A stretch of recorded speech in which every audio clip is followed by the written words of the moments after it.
Kevin Hart is one of the biggest comics on the planet. After spending hours dissecting his comedy specials, movies, books, and social media, I've learned his secret to funny boils down to 3 things. Although a simple formula, it's not easy. And this video is going to break down exactly how Kevin Hart is funny. To understand what makes Kevin Hart such a funny comedian, we must start with his most effective instrument, his voice. All right. Kev's voice is so iconic, people love roasting it. Hey. No. Yeah, here's the thing, Mom. Let me explain. What makes Kevin Hart's voice so unique and effective in comedy is his vocal range. He's able to take us on a journey through bass, alto, tenor, and soprano. Comedians grind for decades to find their comedic voice, as you can see in these clips of a younger Kev on stage I have not moved since I've been standing here. versus an older, more confident. This is really fucking me up, man. Cause ain't nothing tough about this. It don't matter what you say. Ain't nobody gonna take you serious if you swing your feet. The younger Kev is less commanding on stage without any range, but the newer Kev is able to use his voice as an instrument, and comedy ensues. Which leads us into the next reason Kevin Hart is such a funny guy, his stage presence. He stopped. He started doing this shit right here. He started looking around. Just like Kev's voice is an instrument, so is his body. In this joke from his special What Now, he is so well choreographed that you can actually watch the joke without sound and still get it. Kev is able to transform a mundane topic of his son taking out the trash into a dramatic thriller. Kev's greatest performance strength is not just performing, but showing. Instead of just saying his son is scared, he shows us. He started doing this shit right here.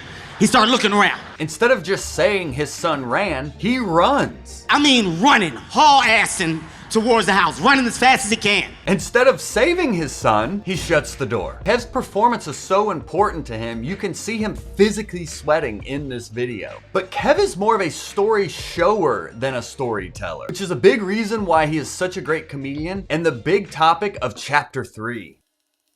Kevin Hart is a master at spinning the simple 3-act story structure into comedy gold. For a quick review of the story structure, Act 1 is the setup. It's where you set up who is involved and what is at stake. Act 2 is the confrontation. This is where what at stake boils to a point of action. Act 3, the resolution. This is where all of that action gets resolved and we all put a nice little bow on it. This is what Kevin Hart does so great. He's great at hooking the audience in from the jump, raising the emotional stakes, and then having a funny transformation that makes him one of the best comics in the game today. A perfect example of this is from his comedy special Seriously Funny, where he's telling a story of his fear about getting beat up in front of his kids. Biggest fear is getting knocked out in front of my babies.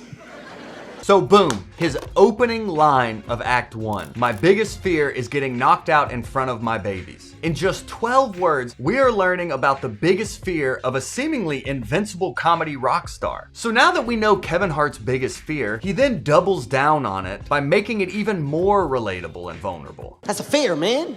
As a dad, what do you do? Kev brilliantly hooks in more relatability by calling out all the dads in the audience to think about what they would do in that situation. Now, as an audience, we are all in this fear together. A great storyteller can bring their own words to life, and what makes Kevin Hart so great is not just what he says, but how he says it. He shows the story instead of just telling it. A big way he does this is with blocking his scenes. Blocking is how one or more actors move around a space during a live production. He points outward to the threat and then inward, bringing back the focus to his biggest fear of getting knocked out in front of his babies. But now that he's painted the picture, it's time to make that picture a reality. What do you do when you go down there and get your ass whipped? What do you say? What do you say to your kids? This line is known in the comedy game as a setup. What do you do when you get your ass whipped? Dad, they messing with me. Who? Them. Stay right here. Hey, mother. We see his blocking from Act 1 come to life here. He's pointing to the threat and he's pointing to his children before physically crossing the stage to attack the invisible threat. This is where we see the phrase actions speak louder than words in action. Instead of Kevin describing the moment as if it's in the past, he takes us to that moment using both his physical movement and also the microphone, making the attack almost cartoonish for enhanced comedic effect. What could be seen as a traumatic moment between a father and his kids becomes a hilarious skit.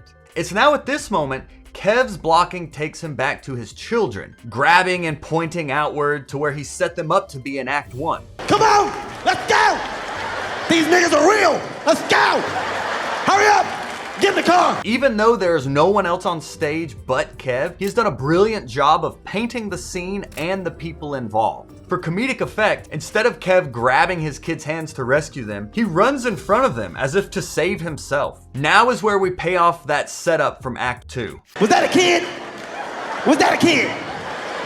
When we get home, I'm whipping your ass for putting me in that situation.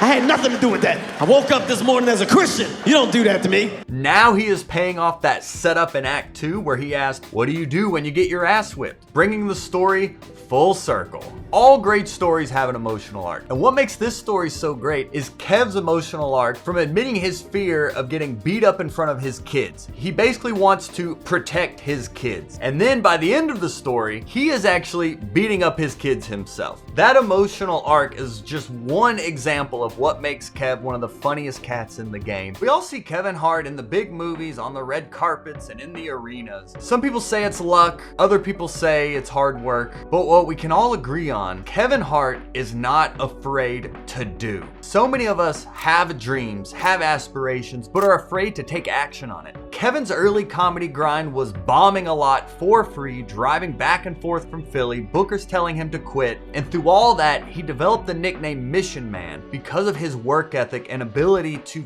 face that fear of bombing, getting on stage as much as 5 times a night. And now, we've seen the result of that hard work. All of us watching this have our own dreams and aspirations in comedy or not. It's time to face that fear and become the best version of yourself. If you want to join me on that mission, hit that subscribe button, and I look forward to seeing you back here next week.